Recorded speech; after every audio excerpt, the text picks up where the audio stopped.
Hello, gardeners, and welcome to another edition of Your Gardening Week Live. This is your Monday opportunity to get a lot of your gardening questions answered and just hang out with gardeners from all over the world. And the world is already represented. Great to see everybody checking in. We have the United States covered from Long Island to California. We have Canada all the way down to Indonesia and South Africa already on the live stream today. So welcome everybody. Great to see all the regulars checking in. If you're new to the stream, go ahead and let us know as we continue the conversation today, because it's always great to see the newcomers. If you're a new gardener, don't be afraid to ask questions whatsoever. If you're an experienced gardener, don't be afraid to help answer some of those questions. I'm going to try to get to a lot of information today, trying to answer your questions, but of course I can't get to everything. So I appreciate the help from all of the experienced gardeners out there. If you haven't participated in the past, either asking a question or helping to answer a question, do it. If you've seen one of my videos that talks about the best way to learn gardening, what I suggest is just sharing your knowledge with other people. Helping teach gardening is one of the best ways to learn gardening. So don't be afraid in this forum to get active, to ask questions, and if you have an answer that you see from or that someone else asked a question, you have that answer, jump in. I think it's great. It gets us all the opportunity to share our information, especially since we really are coming from all over the world. Gardening is the same everywhere. So Ohio's checking in, California checking in. We've had Pittsburgh, we've had Illinois. It's so awesome. Frank in Pueblo just down the road. Enjoy the heat that's coming for the rest of the week. We've been having quite a warm spell. Definitely hotter than normal here in Colorado. Alabama and Virginia. Yeah, lots of people. Hot, hot, hot. Jay's had 25 days above 90. We haven't had that much heat, but close to it. And for us, probably like you, 90 is hot. We don't have the humidity that the east coast of the United States has here in Colorado, but it still is just hot. Jennifer, good to see you again from Long Island. Margaret's checking in from Missouri. Tana from Texas. Kennewick, Washington, Sacramento, California, Minnesota, Florida, Indiana. Lawrence from the UK in London. Isn't this incredible? This is what I love about this live stream and about the Gardener Scott channel, is that we're a bunch of gardeners who go out to our gardens, and it really doesn't matter if we're in England or in Colorado or in Indonesia or in Canada. We're just gardening because we like doing it. And the basic philosophies I feel about gardening is the same, regardless of what language you speak or what country, what country you live in or what plants you're growing. It's all the same. So as people are checking in, I want to go ahead and start with a question that came up last week from Ivy. And I want to thank so many of you for trying to help Ivy out. The question was about building a raised bed and then leveling it. And this is just a basic question, but it really does need to be answered, especially for a lot of new gardeners. When you put in a raised bed, it should be level. It should be level from the long side and level from the short side. If it's not level, then when you fill it with soil and you water, the soil is probably going to run out, especially in a heavy rain. So try to level your bed as much as possible. If you've never done this, yeah, you have to ask about it. And a lot of you gave some great suggestions and great help, but I wanted to cover it, especially for new people that might be tuning in. The idea that I use when it comes to leveling my beds, when I'm first building them, is I'll actually level the ground as much as possible before I put the bed in place. So I'll take my shovel and I'll actually dig out the grass in a basic shape that matches the size of the bed. And then you will need a level, at least a 3-foot long level. A 4-foot level is even better. And what you want to do is just get a rough leveling of the ground. So the spot that you're going to put your raised bed, if you have a high area, well, then you dig that out a little bit more. And if you have a low area, well, then you fill it in with some of the soil from that high spot. And then using your level, you just get it close as you can, level side by side and longwise. And then when you put your bed in place, now the important leveling comes in. And the ground should be mostly level at this point. But I'll actually take small rocks and I'll use them to prop up the bed in areas where it might be a little bit low. If I'm still finding that it's quite a bit out of level, I'll move the bed out of the way and then I'll level the ground some more. And it takes a little while, but the idea is just take your time, dig out the high spots, fill in the low spots, keep leveling it. And you can see me doing this in my video where I made my cinder block bed. I was leveling it constantly from one block to another. If you're using a wood raised bed, same thing. You're leveling the wooden sides as the bed is going into place. So it's not a lot of effort. It's not a lot of work. It doesn't require a lot of skills, but you will need a tool, a level, and you will need to just figure out a little bit, digging out the high and filling in the low. But it's definitely something everybody needs to develop the skill, because if you're gardening and you like it, you're going to be building more raised beds. Eventually, you'll probably get pretty good at it. So Brew Captain is checking in from Louisiana. Good morning to you. Good morning, Luciano from Luciano Cordova. And we have Deanna checking in. Becky Roberts is at 7,850. My garden's at about 7,500 feet. So we have similar issues. That's wonderful. Robert is saying, hi Scott, I live close. We're practically neighbors, I think, in Falcon. Absolutely. Well, say hello. If I ever see you in the store, I will recognize your shirt. I am starting to wear more of the Gardener Scott merchandise shirts as I go out in public, just to see how many of the locals I might run into. And I did run into one of the viewers at a store a while back, and that's where the conversation is picking up with Robert. So if you see me, by all means, stop and say hello. Even if I'm not wearing a Gardener Scott shirt, I love spending time talking, not only in the chat, but anytime I get to see you face to face. And I wasn't able to teach a lot of the gardening classes that were planned this year just because of world events, but I hope to be doing some gardening classes at some of the local nurseries next year. So maybe we'll get that opportunity. Hot and Steamy Connecticut is checking in with Nadine. Game Nerd Mom, do I need to acclimate my trees to go indoors?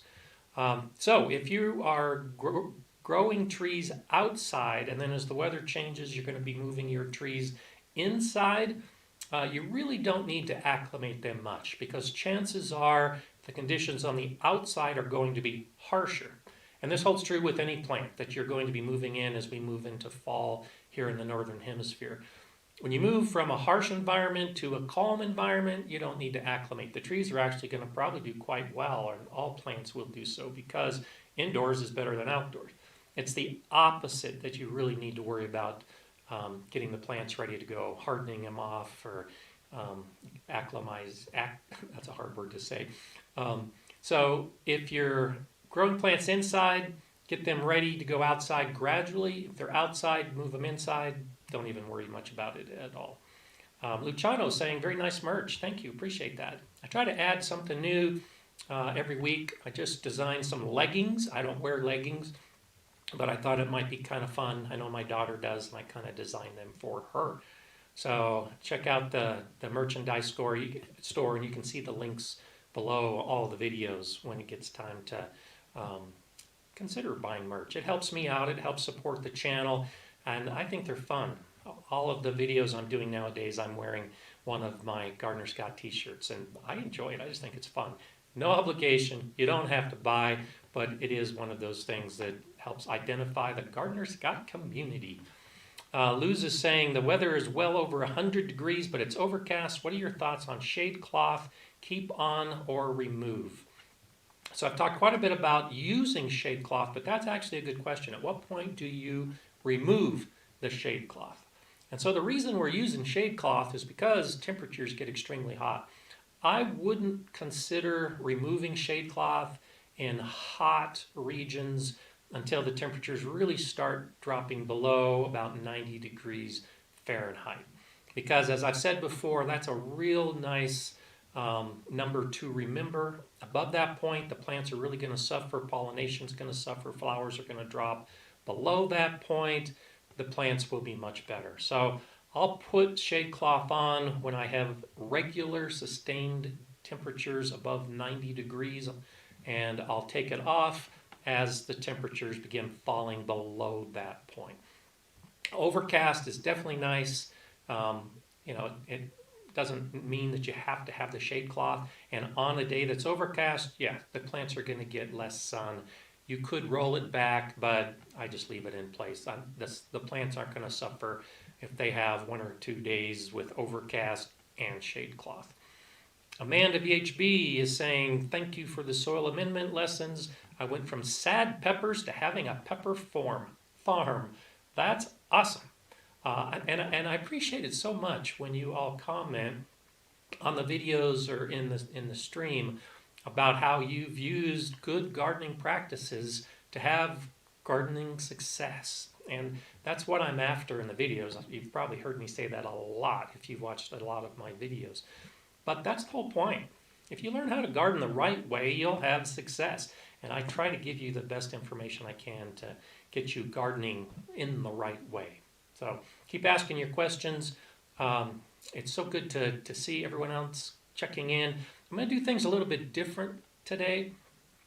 I have a lot of questions already planned that I'll answer from last week. I've got the lightning round questions ready to go. But what I'm going to do differently is actually talk a little more real time to your questions. And so rather than trying to always play catch up because so many questions are coming in, I want to go ahead and have a conversation as questions pop up. And so I'll answer them as you're asking them. I'll try to respond to comments, and we'll have a little bit more of a real-time conversation.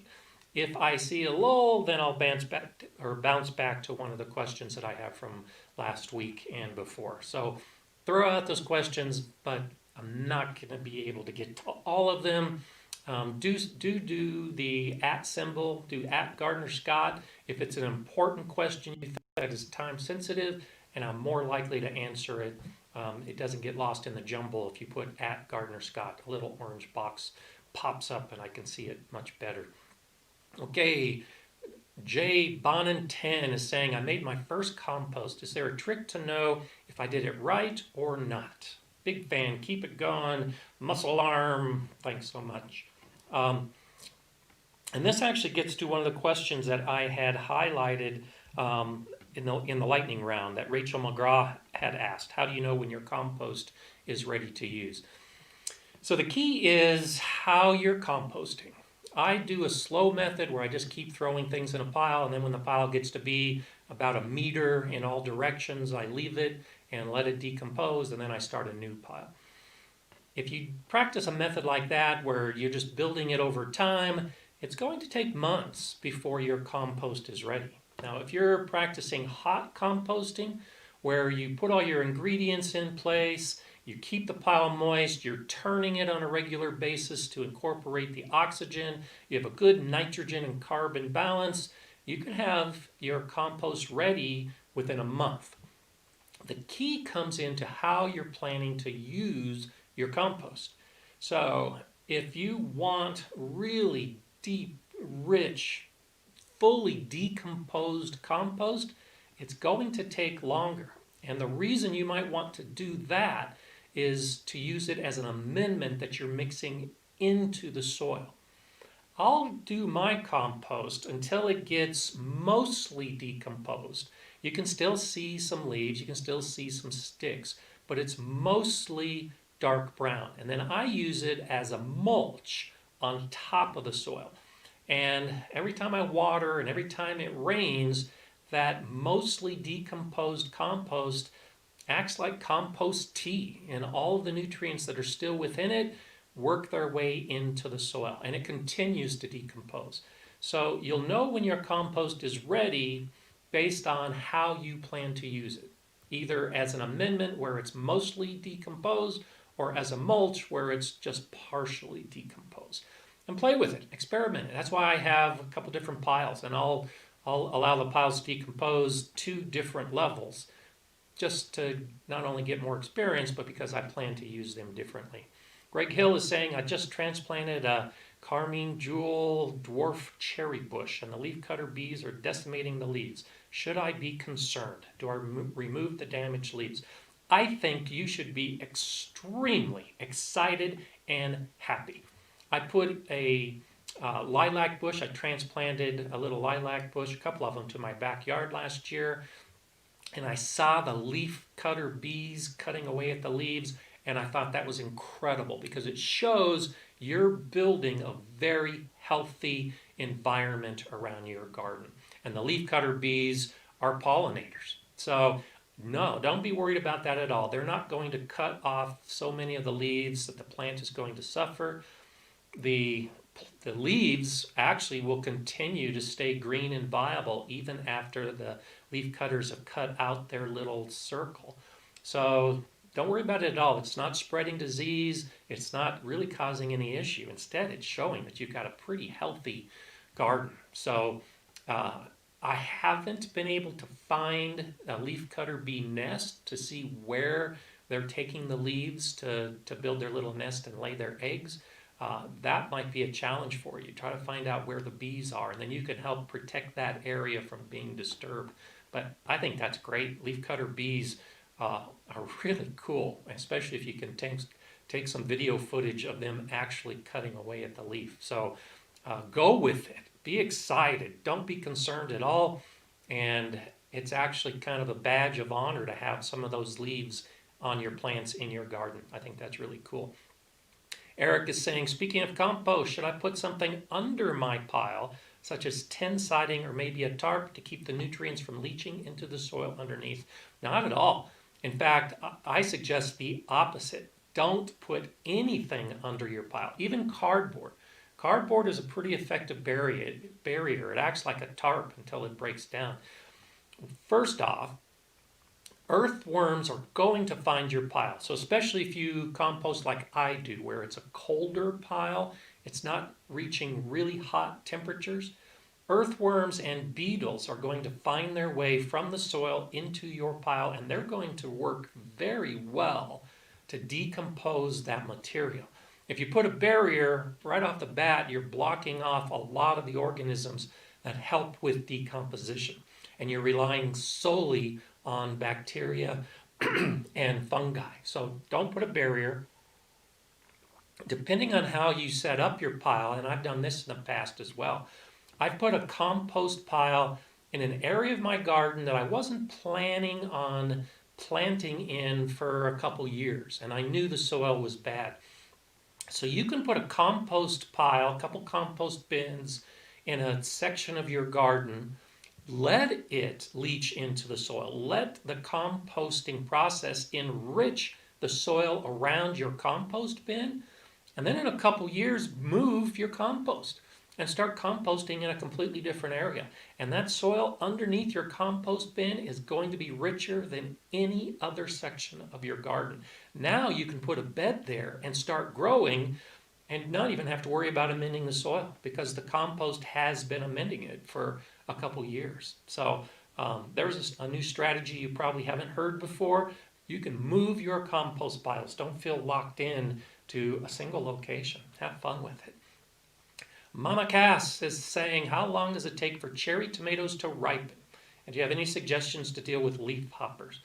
So it depends on the variety. There are some cherry tomato varieties that will ripen in 65 or 70 days. There are varieties that might take 75 or 80 days, and that's after they've been transplanted into the ground. So it depends on the variety. What you'll notice is that they will ripen at different rates. So the cherry tomatoes that are closest to the stem will be ripening at a different rate than the tomatoes that are at the tip. Just harvest them when they're ready. You're not going to be able to harvest an entire cluster of cherry tomatoes all at the same time, but that's okay. That's why we're growing them, so that we can enjoy them on a continual basis. And leaf hoppers, you can use neem oil, that works to a certain degree. I find that the yellow sticky traps, if you hang some sticky traps from your trellis near your tomatoes, that actually works very well for the leaf hoppers. A good spray of water on the leaves will also blow them off. It's not as effective, and I'm not a big fan of getting my tomato leaves wet, but try the sticky traps and see if that works. And if you have neem oil or want to try neem oil, give that a shot as well. Raymond is saying, I have maggots in my compost eating the kitchen scraps. Is that good? It goes back to the idea of earthworms and beetles. There's lots of insect activity in a healthy compost pile. They're just eating the decomposed material and they're breaking it down. And that's what you really want, isn't it? You want your compost to be broken down, decomposed, so that you can use it. I don't think it's a big deal. Yesterday I had a big pile of wood chips, and I was spreading more of the wood chips around my fruit trees, and noticed that there are a whole bunch of grubs, beetle larvae, that was in the wood chip pile. And so as I was moving the wood chips, they had already started burrowing in. Now, they're decomposing the wood chip matter, which is great. I spread it out and just left the grubs out in the open for the birds. And you could do the same thing with the maggots. If you don't like the maggots, you can take them out, throw them out to help encourage the birds, or just leave them in the compost. And especially if you're using the compost as a mulch, it's going to help encourage the birds to come to your garden, give them a nice healthy food. So I don't see it as a big issue when it comes to composting. Now, if you don't like the maggots, if you don't like the earthworms, if you don't like that insect activity, then learn how to do a hot composting system. Because a hot system that gets above 140 degrees Fahrenheit, and compost can easily get to 160 to 165 degrees, then you're not going to have so many issues with the insects.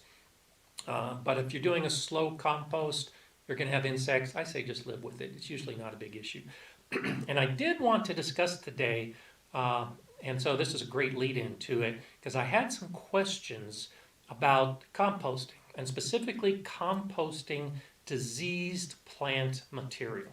So I had a video that I released this last week where I was talking about tomatoes, and that you shouldn't compost diseased tomato plants. That if you take a plant that has a known disease and put it into compost, you can be spreading that bacteria and those spores into the garden the next year when you use that compost. And this last week, Charles Dowding from the UK also did a video where he was talking about composting and adding tomato vines to the compost pile. But he said he doesn't worry about putting diseased plants into his compost. And so quite a few of you asked me the question, like, what's up with this? I'm saying don't do it. Charles Dowding is world famous for his no-dig gardening methods and books, and he's saying go ahead and do it. The key is how you compost. So if you've seen Charles Dowding's videos, he has an extensive composting system, and his compost piles are roughly about 1.5 meters wide and 1.5 meters tall and deep. We're talking big volume with a lot of material, and those systems develop very high heat. So if you can get piles heating up sustainably above 140 degrees, then you will be killing the bacteria and the fungal spores that can spread disease. And if you get a sustained temperature up to 160 degrees Fahrenheit, you're killing weed seeds, you're killing all the disease pathogens. You can use that compost with no worries whatsoever. And that's pretty much how Charles is composting, with a hot system, with a high volume, and the piles are getting pretty hot. I don't compost that way. I realize most gardeners don't compost that way. So because we're not getting our piles up above 140 degrees Fahrenheit, all the way up to 160 degrees, I say don't put diseased material into your pile because you will not be killing the spores. You will not be killing the bacteria. And then when you use that pile, as I suggested as a mulch, you could be introducing diseases into the garden. So if you are gardening using hot methods, yes, as Charles Dowding says, you don't have to be so worried about diseased plants and plants with seeds. For the rest of us, it's not a good idea. Just avoid putting the diseased plants into your compost and you will have fewer problems in the future. So I hope that clears up some of the misconception when you've got a couple gardening channels. They always have good information and then suddenly we have differing viewpoints. There you have it. That's why. Okay, so Myra's saying, I have a few fruit trees that I plan to plant in the fall. What do I need to do to get the dirt ready for success for my trees since we can't add compost? I'm in Southern California. So I talk a little bit about this on the videos where I put my fruit trees in. I don't amend the holes at all. You have to anticipate that when the trees, and this holds true for any type of tree, when the trees grow, their roots are going to spread quite a bit. And so if you make an effort to amend your soil before you plant a tree, you're possibly limiting where the roots are going to grow because roots are looking for nutrients. And if you have a small area, either in the hole where you're planting the tree or in an area around where the tree is being planted, then as the tree grows, it's going to focus on the area with higher nutrients. I want my trees, especially because I live in a very windy region, I want my roots to spread out and give a really good anchoring for the tree. So I'm not amending the soil at all. I want the roots to grow in the original hole. The soil's looser, but it doesn't have added nutrients. As it grows, then it can spread out into the rest of the soil, but all of the soil is the same. So the roots should continue to grow. It should give a very good foundation for the tree. Then I add wood chip mulch, a thick layer of wood chip mulch. And I let the wood chips break down and add nutrients to the soil. So as far as preparation for putting trees in, I say get a whole bunch of wood chips. Get a whole bunch of organic mulch ready to go. You can till up the soil and loosen it to make the roots grow easier if you have really seriously compacted soil. But if you do that, you're going to be disrupting a lot of the soil organisms and the life within the soil. So I don't even recommend that unless you know you have compacted soil that you're trying to grow into. I say to prepare for it, you can go ahead and start the mulching now. Get those nutrients starting to work their way into the soil. And then when you put the trees in, move away the mulch, dig your hole, put your tree in, put the same soil back, and just let the future mulch take care of the trees as they grow. Okay, let's see who else we have popping up here. Tammy's saying to Treebeard that you've gotten 2 drops from Chip Drop. Depends on the company dropping it as to how it's chipped, and you had a lot. Chip Drop is one of those things that I recommend in my video about using wood chip mulch. The problem with Chip Drop, I live in an area, believe it or not, even though I say Chip Drop is great, Chip Drop isn't in my area.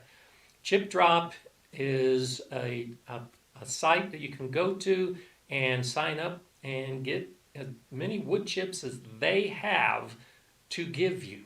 So the issue is, you say you want a drop of wood chips, you're going to get whatever the truckload is. And it could be 10 cubic yards, it could be 20 cubic yards. I don't think that's a bad thing, especially if you're growing something like trees and you need a lot of wood chips spread out. So that's great that you've used it. I'm glad to see that you've actually gotten a couple drops. I should be so lucky. I go to one of my local chipping sites where gardeners are dropping off trees and other gardeners are picking up the wood chips. I'd love to be able to get some wood chips from Chip Drop. Deanna's saying, I'm going to buy seeds next week to begin my fall planting in raised beds. I want to do very small sections of everything. Do you save the seeds in your packages? How do you store them? I do save them in the packages because, as we all know, typically you're going to be getting more seeds in a package than you can plant or sow.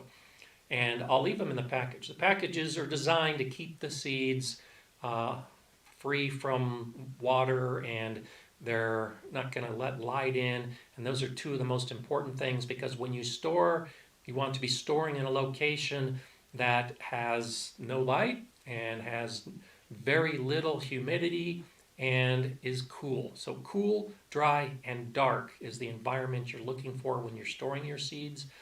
I will then usually take my packages and I'll store them in another container.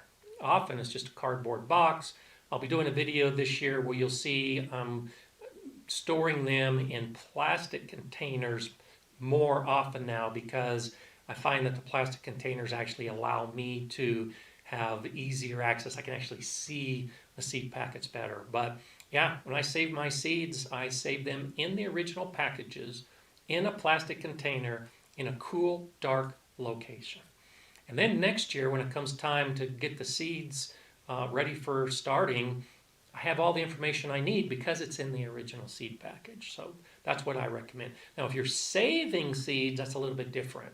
I'll save the seeds from my plants in little small glass jars. That's what I prefer to use. And then I'll put the glass jars in a cardboard box to help block out the light. And I'll be talking more about that as we get a little further along into the season. Oh, lots of good comments popping up as we're advancing. This is so awesome. Let me get to a point I wanted to bring up from last week that the Cosmic Chariot had asked. How come plants can still get nitrogen deficiency when you have bean plants in your garden? Great question, because it's a huge misunderstanding in the gardening community. You see so often from so many gardening sources to plant legumes, to plant peas and beans, and they have little nitrogen nodules on their roots, and they're going to improve your soil by adding nitrogen. Well, that's mostly a myth. Yes, it's true. Legumes, if they have the correct soil bacteria in the soil that work with the plant, will put nitrogen into these little nodules on their roots. But what isn't said is that the nitrogen that the plant is putting into those nodules on the roots is being used by that same plant.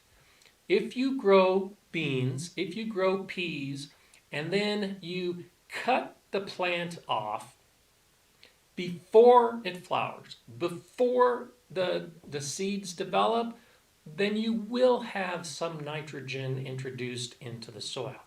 But as soon as the plant starts to flower, as soon as the beans start developing, as soon as the peas start developing, the plant is using all of that nitrogen that it was storing in the root nodules. So that's why you still have a nitrogen deficiency, even if you're growing a whole bunch of beans and peas. In fact, beans in particular are pretty heavy feeders.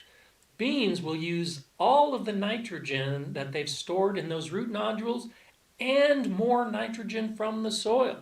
So don't think just because you're planting legumes that you're introducing nitrogen into the soil. The key is if that's what you're doing it for. And so with cover crops, and there's a lot of cover crops out there, clovers and other legumes that you can grow, and before they flower, you chop them up and mix them into the soil, or you spread them on top of the soil as a mulch. Now all of the nitrogen that that plant has developed is not going to furthering the growth of the plant, but going back into the soil. So that's why we'll do cover crops with legumes. But if you're growing in your garden a plant to eat, like peas and beans, you're not going to overcome a nitrogen deficiency just because you're growing those legumes. Okay, Raymond saying, do you recommend homemade seaweed fertilizer? Would you do a video about it? I won't do a video about it because I am about 1,500 miles away from the sea and I don't have an access to seaweed here. But it is a great opportunity. I do use seaweed fertilizer in my garden that I buy because I can't make it. But if you've got access to seaweed, it can be a great fertilizer. It's loaded with nutrients. But the thing you have to deal with is the salt component. So yes, by all means use seaweed as a fertilizer. Do be sure to give it multiple washings with fresh water to try to leach out as much of the salt as possible.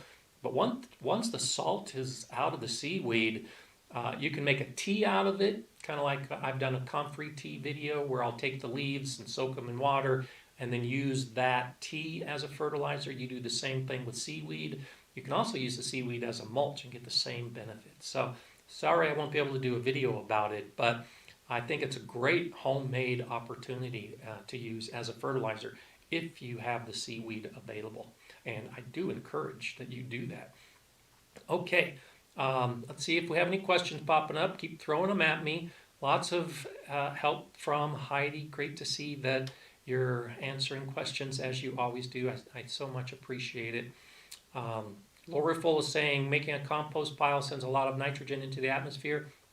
That is true. A lot of the nitrogen is retained in the compost pile, but there's also a lot of the nitrogen that is released into the air. And again, it gets to how you use your pile. So if you're turning your pile to introduce oxygen, you're going to have more nitrogen loss. If you do like I do, where I don't turn it as often, and it's a slower method, I retain more of the nitrogen. And that's one reason why I don't turn my pile as often, is because it tends to be more nitrogen rich than a hotter pile that's turned more often. Carla, there you are again with a super chat. Thank you so much for that. I so much appreciate your support every week and for being here. It's so wonderful to see you. Let's get to another question from last week. This comes from Dan Jacoin. Green sand, where and why is it used? And so this also gets into that fertilizer category. That's why I wanted to bring it up. Green sand is a mineral. It's marine based. It's usually mined or dug up from areas that used to be seaside areas typically. And it's a mineral, and it's very rich in a lot of the nutrients that our plants need. But even though it's sold as a fertilizer, it really isn't a fertilizer. It's a soil amendment, and it's very high in potassium compared to a lot of organic material. So in my video where I make potting soil, I do use green sand, only because I'm going to use that potting mix that's in my plantings or in my pots when I transplant them outside. And so I'm introducing a little bit of green sand through my potting soil into my planting beds. You can go directly into your planting beds when you're first filling a bed, or on a regular basis when you're amending your soil. Green sand is a way to introduce that potassium component. The issue is, because it's mineral, it doesn't decompose very quickly, and it's not available for the roots to use right away. It needs to be in the soil for a while, and it will gradually add potassium. So it's a very long-term way to amend your soil and in the process fertilize it. It's better to be considered as a way to improve the structure of your soil, the texture of your soil, by adding this mineral that's grainy. Don't think of it strictly as a fertilizer. It's a way to amend your soil and improve the structure, and you get a potassium benefit from it over time. So that's what green sand is. That's how you use it. It's often not necessary if you've got good soil to start with, but if you have a very poor soil, it usually can't hurt. Gerald is asking, how often should I rotate my crop on different raised beds? It depends. I'm going to be doing a video hopefully soon. I've been falling way behind in my videos about rotating crops. And for the most part, crop rotation really isn't necessary. If you know you have a disease issue, like with tomatoes, or if you have a particular pest, like a squash borer, then you might want to rotate those type of plants out of a bed where the infection or where the pest occurred. But if you're regularly amending your soil, if you're regularly using compost, if you're regularly adding an organic mulch on the surface, then you don't need to rotate. So my concrete block bed that I built specifically for tomatoes, and I put a trellis in place specifically for tomatoes, I'm planning on using that bed to grow tomatoes for the foreseeable future. And heaven forbid I have some type of disease come into that bed, because that'll change my plan. But you can keep growing the same type of plants in the same bed year after year. You just need to keep putting organic matter in. You may need to add additional fertilizer in the future if you're not amending your soil, because plants will be absorbing specific nutrients from the soil. And like I said with the green beans, for instance, they're going to be heavy feeders of nitrogen. So if you grow beans in the same bed year after year, you'll have to be amending with a nitrogen fertilizer year after year. But you don't have to rotate your plants. I do it just because it's more, I'm trying different plants in different beds until I find the bed that they like the best. So if I'm rotating my plants and I realize that in a particular year the squash does better in one section of my garden than another, then in future years I'll continue to grow squash in that section. So I use rotation as an opportunity to try to find where plants do best in the garden, but it's not absolutely necessary. In fact, it does require a little bit more planning and a little bit more work. Only rotate if you want to. If you have disease issues, don't feel like you have to. Deanna's saying, I use ProMix Organics Mix Mushroom Compost Topsoil and Raised Bed Potting Soil. Is that okay for my soil mix? Sounds great. It probably is okay. It's probably everything you need. I would say, again, this gets back to discovering what works best for you. The ProMix is gonna have the nutrients in it. The compost is gonna have nutrients in it. The topsoil should give you some good mineral components. The raised bed potting soil should give you a lot of organics and help improve the structure of the soil. And so do it. And then top it with a good organic mulch and see how your plants do. If you're really serious about it, I suggest after you do a mix and grow some plants, send it out for a professional laboratory test just to see if there's any deficiencies that might be in that mix. But sounds good. Lots of good organic material, and it should give your plants a really good growing medium. So let me know how it goes. And if you have an issue, or if you notice your plants are chlorotic, an iron deficiency, or you need to water more often, which is often a sign that there's not as much organics in the material, sure, you can amend differently for next year, but give it a try. It sounds great. John Ann is saying, so glad to say you don't have to rotate.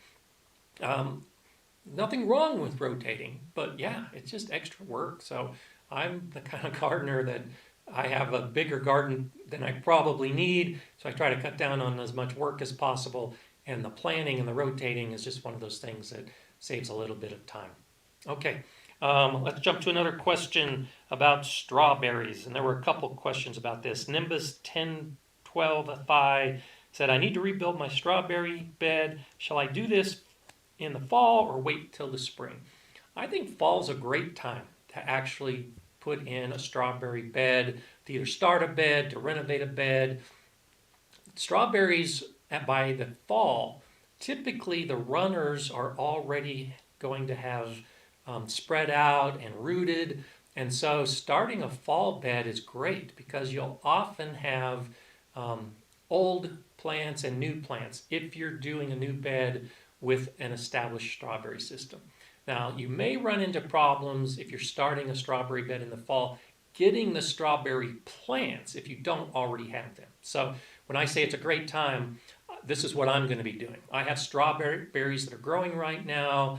I'm potting up the runners, they're rooting, and then in another month or so when the temperatures cool down a bit, I'm going to be starting a whole new strawberry bed with the strawberries that I got from this season. If you're starting a new bed, you're probably not going to find many strawberry plants available. They tend to sell out in the spring. So a brand new bed where you're going to be putting in the roots and crowns is best done in the spring, because that's when the nurseries and the online sources have the plants. So a lot of it depends on at what stage you have your strawberries to do your bed. Established plants, fall is a wonderful time. They can get established before the winter, and then as soon as the spring comes, the plants are already starting to grow.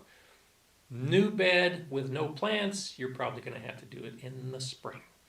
Okay, Toronto is hot at 95 degrees. That is extremely hot. Constant tension. I feel your pain. We're getting up to about 90 degrees, but so much of our areas are getting so hot these days. I think it's incredible. Tammy's saying Central Indiana finally got some rain yesterday. Good for you. Added more barrels to the rain barrels from 3 to 8, and they all filled up with one rain yesterday. That's awesome. If you have the ability to use a rain barrel system, I strongly encourage it. If you've ever seen any of the reports, the research, how much rainfall comes off of a roof, it's incredible. We're talking thousands of gallons of rain can be saved in a single heavy rainfall if you've got the storage capacity. Now, for those of us in Colorado, we're very limited. Until just about a year and a half ago, it was illegal for us to save rain in rain barrels, and now we're allowed to have 2, which is easily filled up in a thunderstorm in a day. But great system. I'm glad to see that you expanded from 3 to 8.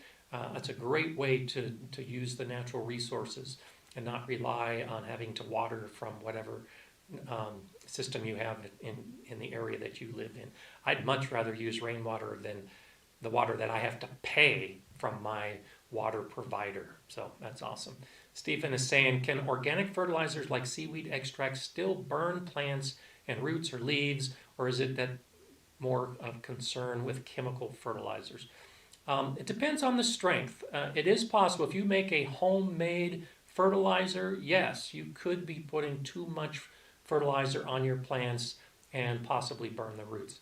That's one reason why in my comfrey tea video, I dilute it 10 to 1. And so if you're making your own seaweed extract, that's a really good point that I should have raised earlier.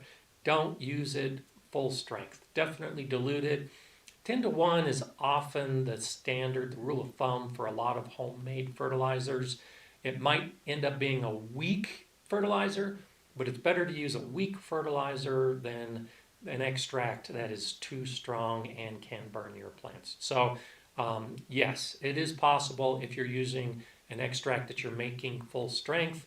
If you look at the labels of fish emulsion and seaweed extract that you buy, it always says to dilute it. So that's just another reason to dilute it when you make your own, because even the commercial plants recognize that you can't use it full strength.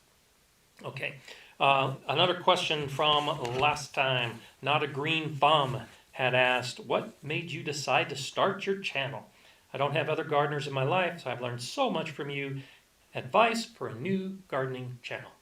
And I've talked about this a couple times over the last couple years, but what made me start my channel was actually when I was watching a lot of gardening channels, I realized there's a lot of bad advice out there. And so a couple years ago when I was the head gardener at the Galileo Garden Project, huge school garden, I knew a whole bunch about gardening, but what I knew most of all was how much I didn't know about gardening. So I was constantly reading books and following blogs and watching videos, and realized that a lot of the information out there, in fact, I don't want to say a majority because there's a lot of good channels, but a very good portion of the gardening channels on YouTube are giving you information based on how they do it because they heard from somebody that it works. They're going to try it, and now they're showing you how to do it. And I just didn't like that because as a master gardener trained by Colorado State University, I recognize the importance of research-based information. If you're going to tell someone how to do it, tell them because that information comes from university studies. Or tell them because you have already done it and you can give them the results of your experience. That's why I started my channel.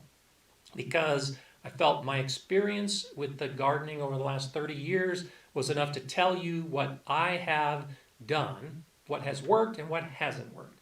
And then in the other areas, I can give you research-based information. So I'm very proud of my channel because for the most part, I get it right most of the time because the information is research-based.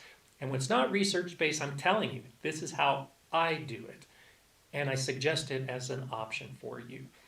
That's the advice I have for other gardening channels. If you're creating a channel like mine that's meant to educate gardeners, then make sure you get it right. Make sure you're using good information.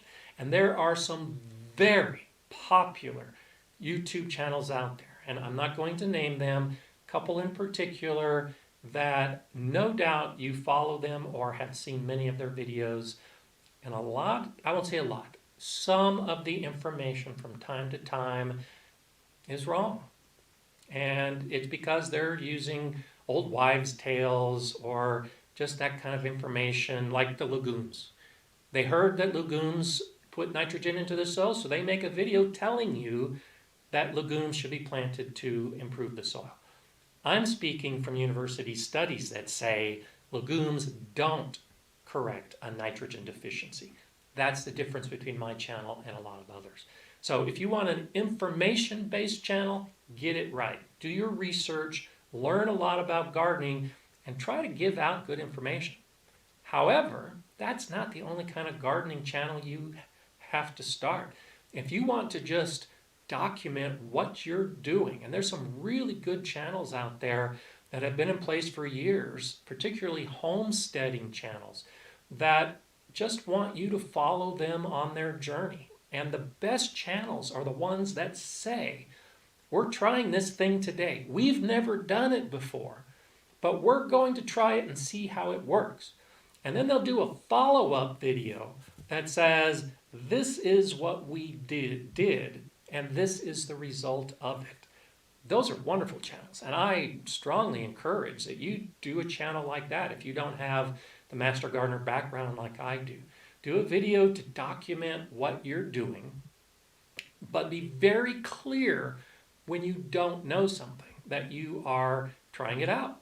And then do the follow-up. And then at the end of the season, do the aftermath of the garden video where you can say what worked and what didn't work. And then the next year, highlight what you're going to do differently and what you're going to do the same based on the experience that you're gaining. And some of these channels that use that format are really fun to watch because you're following along on their journey. So if you're interested in starting a gardening channel, I suggest that's a good way to start. Just start documenting your journey and hopefully others will follow along. Now, I will say it takes years of work, years of effort, years of uploading videos before you get to a point like I'm at, where I have 155,000 subscribers. I get about 1 million views a month. In the peak of summer, I had 2.5 million views a month. I made my first video 8 years ago. So it took me 8 years to get to the point where I'm at today. So if you want to start a YouTube channel, the best advice I can give is don't think you're going to become hugely popular overnight. It's going to take years. But figure out what you can give to the viewer, because no one's going to watch you if they don't derive some benefit from your videos. So make a video that has a benefit to the viewer, whatever that is, and you'll have some success with your channel. If you're not concerned about success of your channel, then make videos that you like. Make it for yourself, and don't worry if no one ever sees it. Use it as a garden journal that you can refer back to. that's another great way or another reason to start a channel. So I know some of you have actually already started channels. I've had conversations with a few gardeners who have started channels. Ask me questions if you want advice in starting a channel. Facebook is a really good way to connect, and we can have conversations there. So I encourage all of you to definitely photograph and film what's happening in your garden. You don't have to make a YouTube video out of it. You don't have to start a channel out of it, but it's not a bad way to carry on the information as you figure it out. So Nick is saying, I started my gardening life a few weeks ago, and this channel has helped me tremendously. Thank you so much. My blueberries are suffering. How can I fix pH if it is too high? Sulfur is about the quickest and easiest pH fix if your pH is too high. Sulfur will lower soil pH. There are a few other things you can use, but that's the one I would say right off the top at the beginning. Sulfur is the most effective way and most efficient way to lower the soil pH, and it's readily available.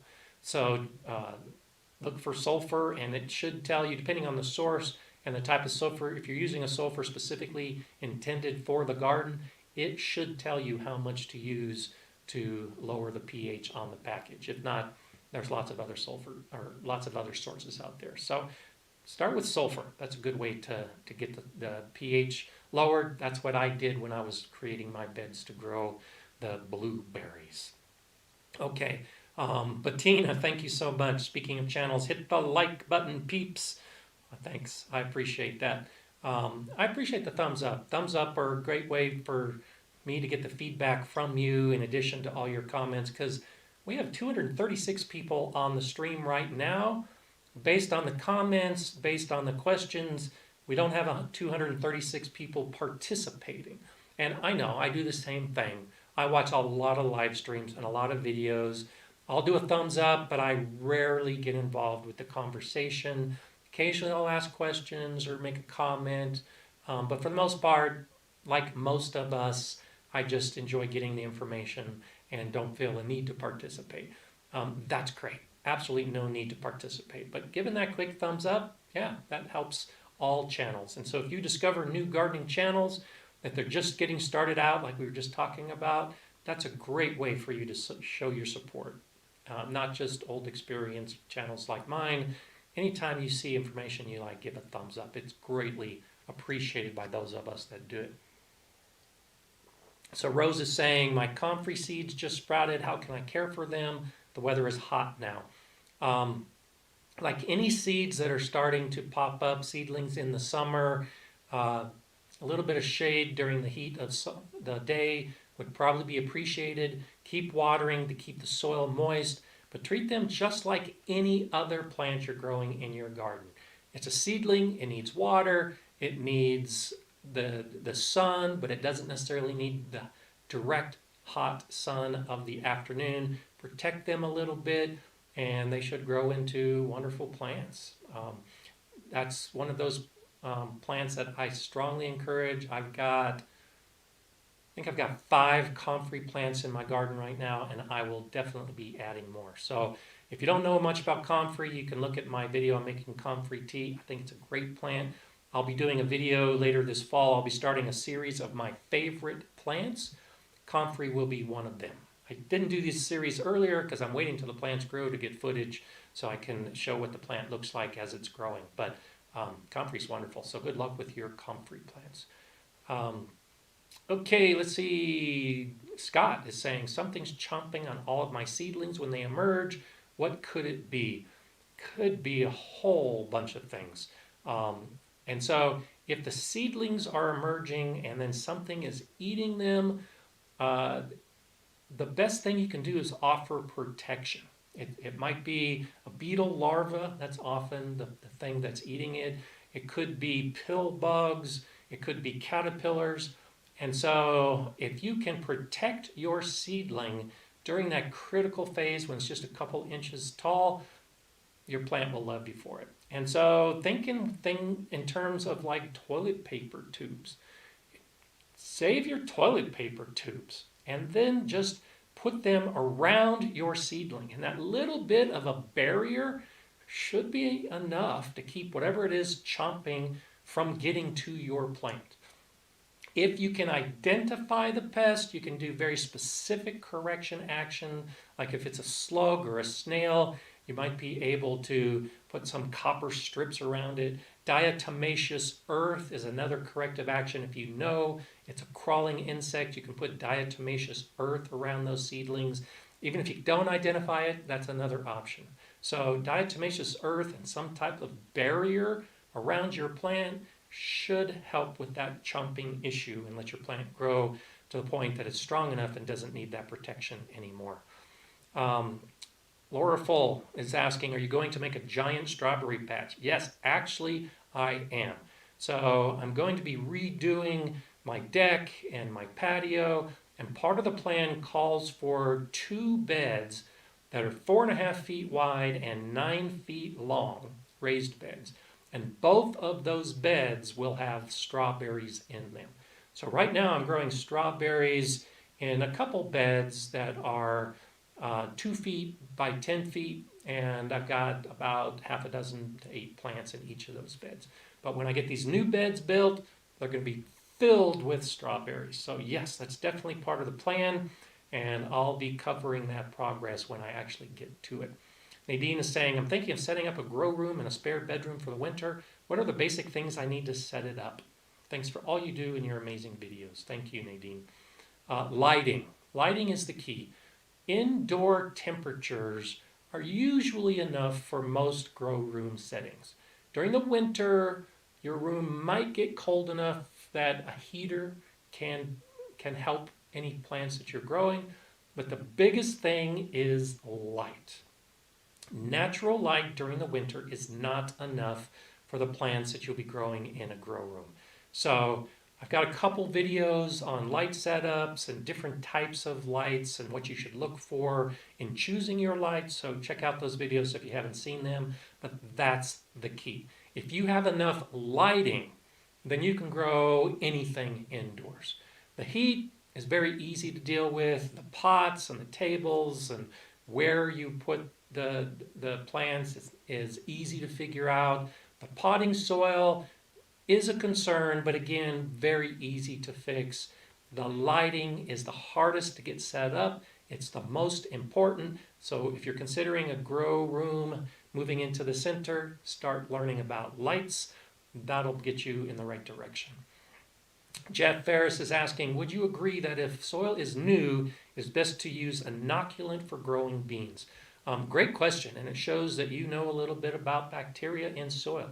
So I talked earlier about the nitrogen nodules on beans, and I mentioned if the right bacteria is present in the soil, that those nodules will develop. Because it's a system, a symbiotic relationship between the soil bacteria and the legumes that create the nitrogen that is stored by those root nodules.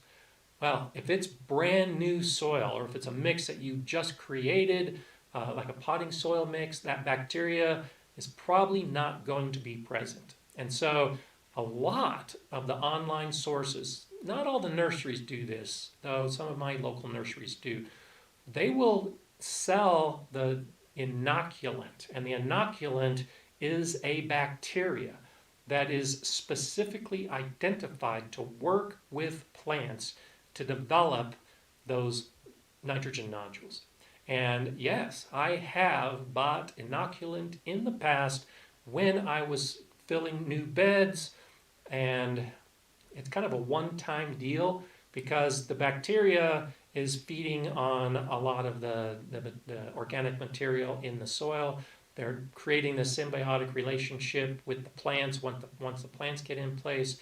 And yet another reason why legumes don't automatically introduce nitrogen and create or overcome nitrogen deficiencies, because the bacteria has to be there for all that to happen. So yeah, considering an inoculant is a good idea with new soil. After it's been in place for a while, it's not as important. I think there's so much bacteria that's naturally occurring that should find your soil eventually when you're growing legumes. once you put it into your soil, you should never have to do it again. But great question, Jeff. Definitely something to consider. And again, it's a one-time deal. I've even got inoculant and added it to all of my beds, even when I wasn't planning on growing the legumes in those beds, just so it would be there when the legumes came in. So great question. Thank you for asking that. Okay, let's get to the lightning round questions. And these all come from last week, and I wasn't able to get to them last week. Laura Laspy asked, is the dirt I get from cleaning landscaping rocks good dirt for my raised beds if I haven't used weed killer in years on it? First off, I said this before, good way to improve your experience and get you on a good gardening journey is to refer to it as soil. If you're going to be growing in it, it's soil. Dirt is the stuff we clean off our shoes and sweep from the floors in our house. Soil is what you're collecting, and soil is what you're planting in. And yeah, the stuff that you clean off of the landscaping rocks can be good because there's a lot of dust in the air, a lot of organic material in the wind that collects in those landscaping rocks. And so that soil may have started as dirt, but now it's soil because it's been enriched by a lot of what's naturally in your environment that has blown into the rocks. Along with that will probably be weed seeds. So I reuse the soil when I clean up a rock area, and I'll put it into my beds. Often you'll have an increase in weeds when you do that. And yes, wait years from the time that you've used any type of herbicide. After 12 months, just about every herbicide on the market right now will have dissipated to the point that it's not going to be an issue for any plant you grow. Great way to reuse soil if you're cleaning up an area with landscaping rocks. Sixth Ninja asked, you did a video on biochar once. What's the update on this soil amendment? Do you still apply it on your garden? Biochar is a lot like the inoculant. I think it's a one-time deal. So biochar does not decompose in the soil. It's almost pure carbon. Once it's in place, it stays in place. So I amend my beds once with biochar and never again. So I do still use it in my garden because I'm still building new beds, but I no longer have a need to add it to the beds that I already put it into as an amendment. And if you don't know what we're talking about with biochar, check out my biochar videos. That'll help give you some more information. The idea being that it's a great amendment for new beds, new soil, and once it's in place, you never need to worry about it again. Joan Roth asked, I'm in Zone 7B in North Carolina. I started to grow a crop of onions from seeds in peat moss pots. When do I transplant them, and when is the harvest? You can transplant them just like any other seedling. Once they get big enough and healthy enough to transplant, put them out in your garden. And for onion starts, that's typically 4 to 6 inches tall. You should harden them off if they're going from an indoor setting to an outdoor setting. During the heat of summer is not the best time, but you could do it now if you had some type of shade.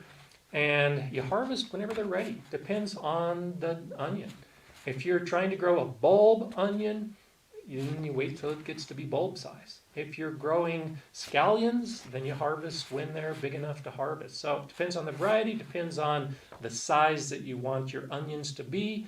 They can handle some cold, but they're going to go dormant during the cold months of winter. They should start growing again in the spring. So I'll often grow onions, put them in the ground in the fall, allow them to overwinter, and then in the spring, they're ready to grow, and I often will be harvesting onions in the spring. So it all depends on your particular area. The zone should be okay with no problems as far as overwintering your onions if you choose to do that. So wait till temperatures cool a little bit, then put the onion starts in, and then harvest whenever you're ready to harvest. Not a Green Thumb asked, I filled the bottoms of my raised beds with sticks, logs, brush, etc. I've been trying to water deeply during this heat wave, but they're still drying out. I've mulched too. Advice, keep watering. My beds are the same. Now, all that organic material that you added at the bottom of the beds will decompose. After it's decomposed, after a period of time, probably a year or two, they do start acting as sponges, all that organic material. And you'll probably have to water less. But if you recently did this, that water is partly being used to decompose that material. In a heat wave, you need to just keep watering as often as you need to. I'm watering my beds with the younger plants and some of those beds that I just recently created with a lot of that organic material twice a day, because our humidity is varying between 8 and 15%, very dry, windy. I need to water much more often. So just keep watering. If you're checking your soil and it's getting dry, that's the answer. Just keep watering. Michelle Deal, can I grow veggies inside year round? Absolutely, and this ties into what I was just talking about. The lighting is the key. If you've got a grow area with ample light, you can grow veggies year round. You do need to anticipate their size, the plant and the root, so that the plant has, or the pot that you're planting in has enough room for them. But sure, grow year round if you've set up an area that you can do it.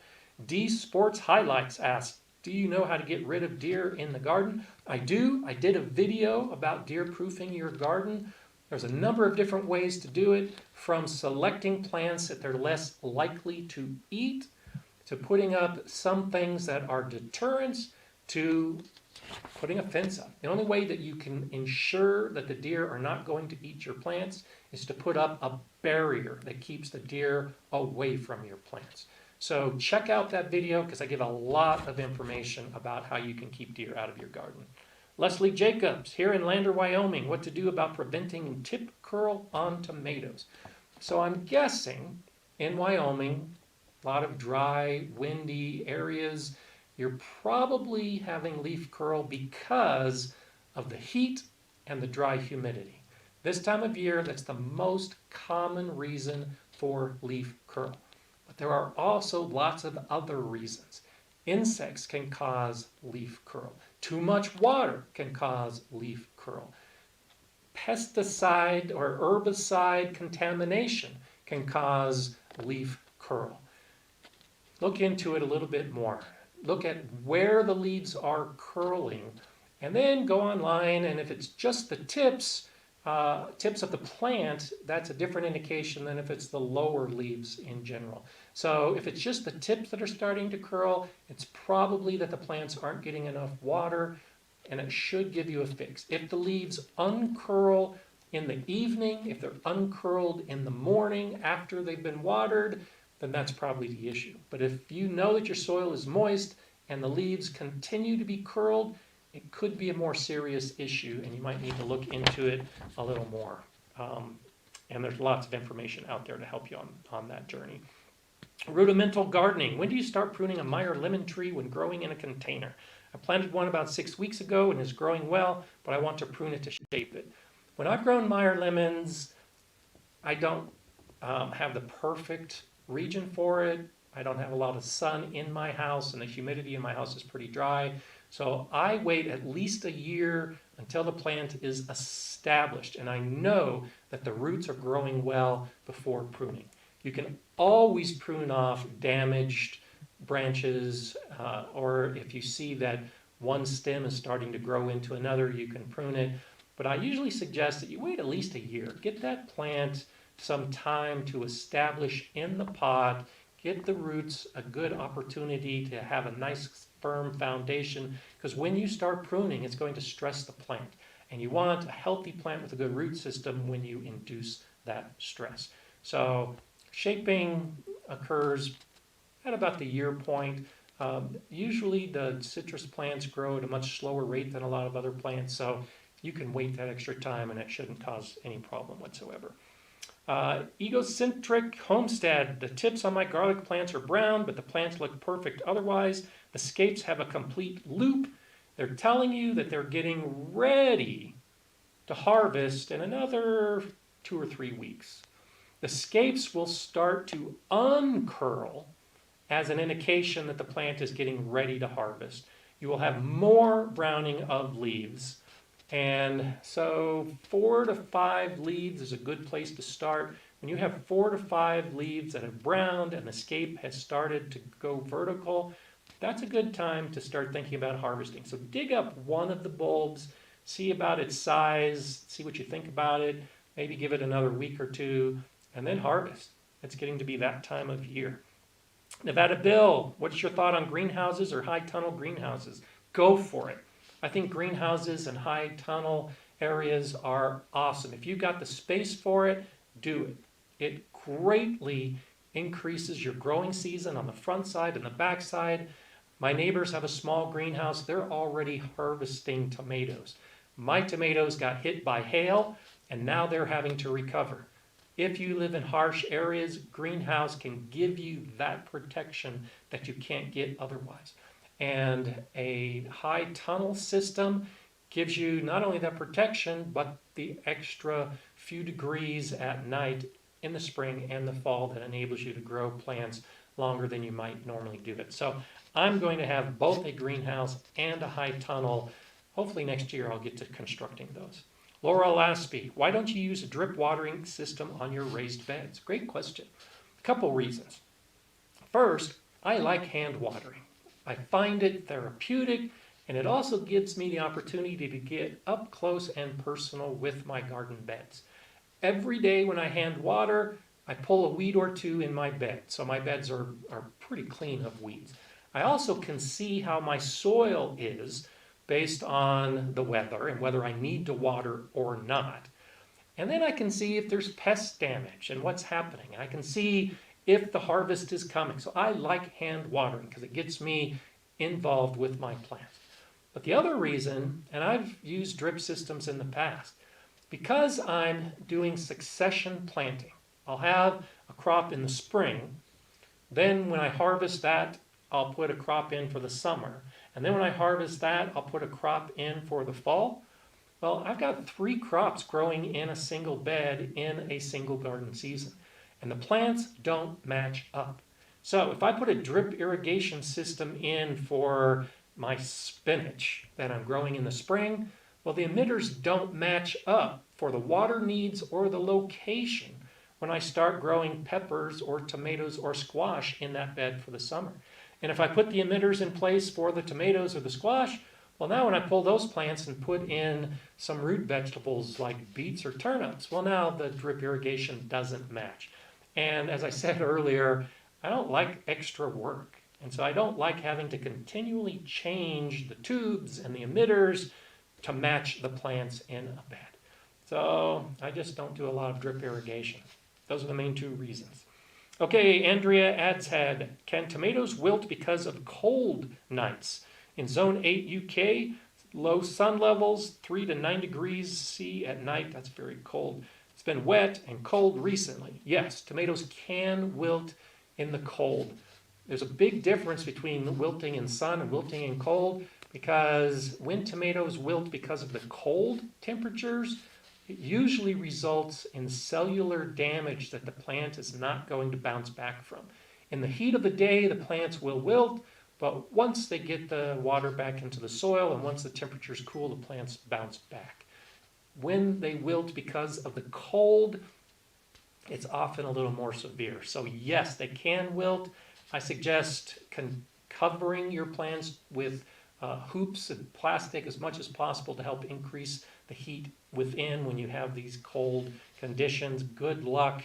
I hope they recover, but it doesn't always happen. Cold is worse for tomatoes than the heat. Dimples Deep 1, how about fertilizing asparagus? Is that something you do ever? I do it occasionally, but if you saw my asparagus video, you saw that I put a lot of organic material in to start, and then I mulch heavily after that point. So I let the organic material in the soil and the organic mulch on top enrich my soil and feed the soil organisms. You can, once the plants start getting bigger, use a balanced fertilizer like a 10-10-10 in the springtime, because the bigger plants will need more nutrients than the small plants like I'm doing right now.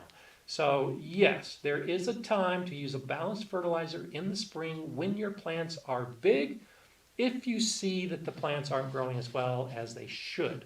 But for the most part, I don't fertilize. I just use the organic material. Mark Wardell, my wife reports that some of the leaves on our tomatoes are turning yellow. What might cause this? A couple things. Could be a watering issue. Too little water or too much water will cause the lower leaves to turn yellow and fall off. And it could be an age issue. As the plant gets bigger, it's putting all of its energy into the new growth. The older growth is going to turn yellow and fall off. Billy Thomas, each year I have trouble with powdery mildew on my zucchini. Anything I can do other than cutting back? So air circulation is the best thing you can do to prevent powdery mildew. You'll lessen the likelihood of that with appropriate pruning. And so when you say cutting back, I think that's what you're talking about. In the future, powdery mildew is probably already in your garden. It's always going to be in your garden. So anticipate that. Plant your zucchini farther apart from each other. If you've got zucchini growing close together, there's a greater likelihood that you're going to have powdery mildew. You can use milk. Milk actually has been shown. A diluted solution of milk has been shown to reduce powdery mildew. And I've used that, and it really does work. And there is research and studies to show what it is. It's one of those things, again, it needs to be diluted to be most effective. And I've seen some studies that I think it's a 4 or 5 to 1 dilution with the milk, but there's something you can do. So look into that as far as using milk on powdery mildew. Rachel McGraw, how do you know when your compost is ready to use? I touched on this already, but I'll mention it again. Compost, and when you compost, think about what the compost is for, and then when it's reached that point of decomposition, it's ready to use. It's as simple as that. Jeff Ferris is saying, is there a somewhat easy way to distinguish early blight from leaf spot? Yeah, the leaf spot is a little more concentrated. You'll see the circle spots. The blight tends to cover more of the leaf. Do a quick search of early blight or tomato early blight photos and do a search of the leaf spot photos and then compare the two, and you'll probably be able to tell the difference. It's caused by different organisms, and so they'll have different results when they get on the leaf. So look at different pictures. You should be able to discern that right away. Okay. V. Montgomery, just getting started. What's the best natural pest control for most veggies? I think the best natural pest control is a combination of birds and predatory insects. And so I don't use chemicals if I can avoid them. I use birds and natural predators. And so the key is to just create an environment where everything is living together. Grow a lot of flowers in your vegetable garden. Grow grasses in your vegetable garden. Allow some of the weeds, the native plants, to grow around the edges of your vegetable garden. A lot of those plants are what the natural predators need in their life cycle. And so if you have a diverse system of plants, you will be encouraging a lot of those beneficial insects to find their way to your garden, and they'll take care of a lot of those bad bugs. The same with the birds. The birds are going to be eating caterpillars. They're going to be eating a lot of the pests. So encourage the birds to come to your garden, and they'll be a very effective natural way to deal with it as well. So if you were looking for an answer as far as a pesticide is concerned, I'm not going to give it because I don't like using pesticides. Instead, encourage a healthy environment, and you will have fewer pests. At the Galileo Garden, I've said this in a couple of videos about the infestation of harlequin bugs I had and some aphids in the greenhouse. Once I started growing other plants, not just the vegetables, the problem went away completely. And by that 5th season, we had almost no pest damage at all. And that included aphids. Very little aphid problem, very little caterpillar problem, very few issues, because over a course of 5 years, we continued to add flowers and grasses and allowed a lot of the native weeds to grow. So that's the best way to do it. Okay, let's get to a little bit of philosophy before we're done with our time today. It's easy. Get out of your comfort zone. a lot of new gardeners haven't developed a comfort zone yet. And so this is focused more so on experienced gardeners. Get out of your comfort zone. Stretch your limits a little bit.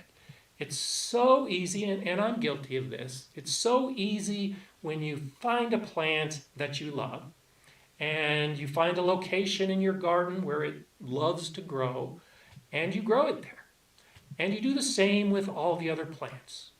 You find where they like to grow, you grow them, and then you get into the humdrum gardening year where every year you're growing the same plants in the same location. I'm not saying there's anything wrong with that.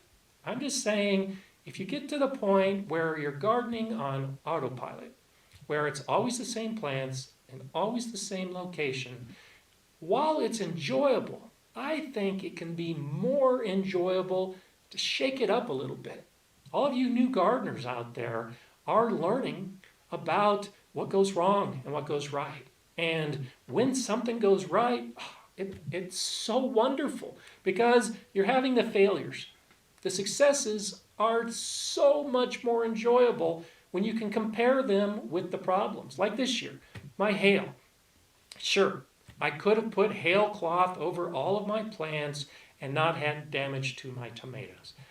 I didn't. My tomatoes suffered. They're recovering. I've got some fruit starting to set on those plants.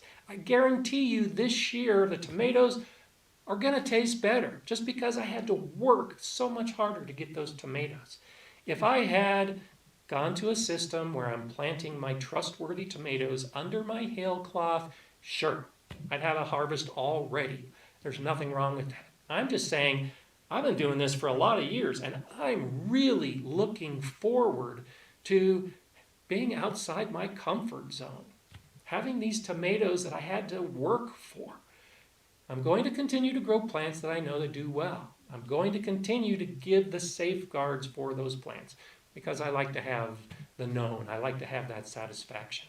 But push the limits. Grow some varieties that you've never grown before. Put some plants in a location that you've never put them in before. Try things different. That way you can maybe have more failure. And I think this is really the basis of why I'm raising this philosophy today. Because I'll talk to some gardeners. Most of them are old gardeners like me that have been doing it the same way for year after year.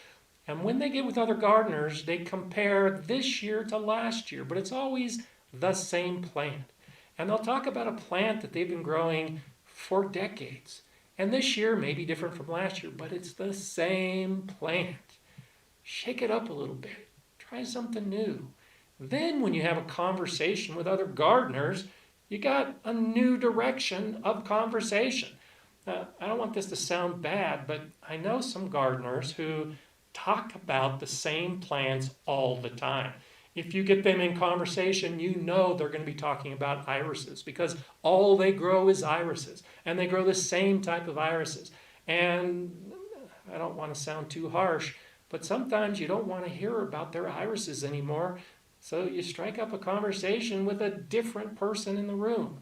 Well, don't be that person that just talks about irises all the time. Be the person that was growing irises year after year. And now when you get with a gardener, you say, guess what?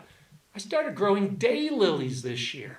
I've never grown daylilies before. I love daylilies. I was growing the yellow Stella d'Oro. It's wonderful. But I found this peach daylily. Now I'm going to try that. Doesn't that sound more exciting? Don't keep doing the same stuff year after year. Try new things. Become a new gardener again. You new gardeners, enjoy this time of your gardening journey because I think this is one of the most enriching parts of becoming a gardener is learning all of this stuff, trying the plants you've never tried before, creating the beds that you've never built before, doing a garden that's never happened before in your life. Years from now, you'll be that old experienced gardener, but don't lose sight of how it felt in the beginning. When you were pushing the limits, when you were outside your comfort zone because you were forced to be outside your comfort zone. You'd never grown a tomato before. So the very first time you grew a tomato was a challenge. Well, those of us that know how to grow tomatoes don't always cover them. Look for some of those challenges. Look for some of those new varieties. Look for different ways. I've got tomatoes growing in straw bales. I've got tomatoes that are growing in cloth grow bags. I've got tomatoes that are growing in high beds. I've got tomatoes growing in low beds. I'm still pushing the limits, even though I know the type of bed and the type of soil that my tomatoes will do best in. I'm always venturing out, always trying something new, because I may discover a better way that works for me. And when I find those better ways, I'll definitely share them with all of you. I encourage you to share what you discover as well. Tell me about it. Go ahead in the comments now. If you're watching this on replay, share in the comments as well. But for the next couple of minutes, let's just go ahead and share some of those things that you discovered because you tried something that was outside your limits, something where you pushed the envelope a little bit. And by doing that, you discovered a better way of doing it. Go ahead, put it in the comments now. And I just came up with a great idea for a new video. I'll do a video here in the winter months when we're out or not out and we're done with our growing time. And I'll take a lot of the comments that you're giving me right now and include them in that future video, because I think it's important that we share that information. If we push the limits and we find that we like it, well, then we start doing it that way. But you're never going to know until you push the limits. So especially a lot of you, Jay, Heidi, all the rest that are here on a regular basis, what have you discovered? What are you doing now that you only discovered because you tried something new? You did things a little bit different. I really want to know. I think this is a great opportunity for a future video where I can share what you're sharing with me, because I haven't tried everything yet. I'm going to continue to try new things. I'm doing new things with mulching. I'm doing new things with fertilizing.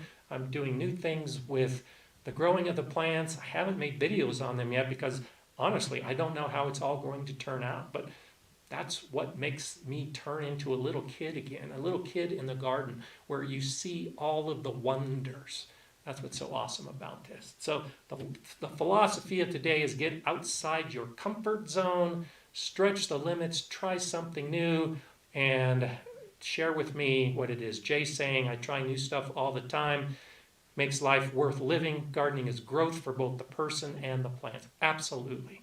That's why I raised this philosophy. You got to keep growing. Not just keep growing plants, but keep growing yourself. Tennessee Mountain Morning, native plants, attracts tons of wildlife and requires a lot less care. Absolutely. I was gardening for a long time before I discovered native plants.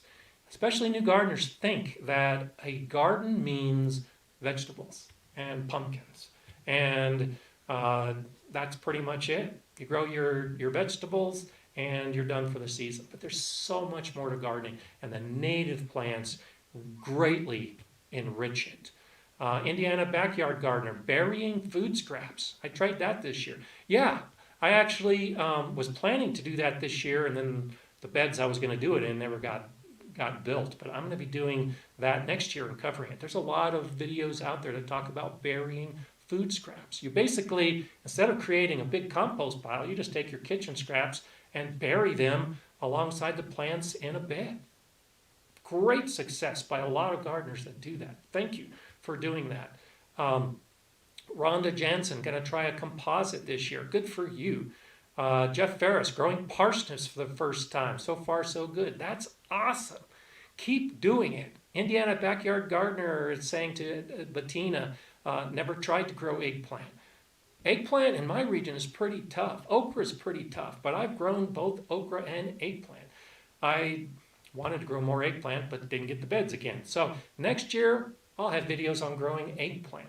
It's very hard in my region, and that's the tone I'm going to take. It's how to grow eggplant in an area that it's tough. For those of you that are growing eggplant in an area that's easy, I'm a bit jealous of you, because some of us, it's really hard to grow. But keep doing it. Keep doing it. Cheryl, I tried mixing my own garden soil and grew carrots and potatoes for the first time. Also added bird seeders to attract birds to my garden every day. Awesome. Heidi's saying I will grow asparagus for the first time next spring. Isn't this incredible? As I'm talking and as you're reading this comments, doesn't it get you excited? Doesn't it make you want to go out and try something new and something different? I say do it. Even if you don't think it's going to be enriching, I guarantee you it is. Even if it totally fails, you're going to learn from it. And that's why we're already doing it. Nadine said, I'm an intermediate beginner gardener and I ripped out a raised bed and converted it to a square foot garden as well as adding hoops for late fall and winter gardening. Oh, you are well on your journey, Nadine. I say you're about to move from intermediate beginner to just flat out intermediate. Those are the kind of things that move you along the path of becoming a better gardener. And you know, that's why I do this. It's partly for me to become a better gardener because we can all improve. But the reason I have this channel, the reason I do this live stream is so that you can become a better gardener. So keep sharing the ideas, keep passing the information back and forth. We've come to the end of our time this week, but I will be back next week on Monday, same time, to talk more about gardening, to answer your questions, to keep you going on your journey, and above all, to help you become a better gardener. I'm Gardener Scott. Enjoy gardening.